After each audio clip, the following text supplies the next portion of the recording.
तुम कितने क्यूट, नेक और शरीफ आदमी हो वैसे। ये क्या? वैसे एक बात कहूँ मैं, दोनों एक दूसरे के साथ अच्छे लगते हैं ना। हाँ।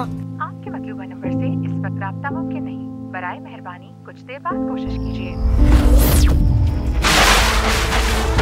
अगर तुम मदद और हेलीकॉप्टर नहीं भेज सकती तो मुझे बता तो सकती हो।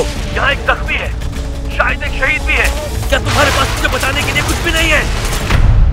जनरल, जब हमने आखिरी बार बात की तो वहाँ एक सिपाही जख्मी था। शायद अब तक शहीद भी हो चुका होगा सर। 6 किलोमीटर ईरानी सरहद के अंदर मेरी टीम पर जबरदस्त हमला हुआ है। तुम्हें वहाँ पर पहुँचकर दुश्मन को बर्बाद कर देना है। हमारी बेहतरीन टीमों में से एक टीम फंस गई है।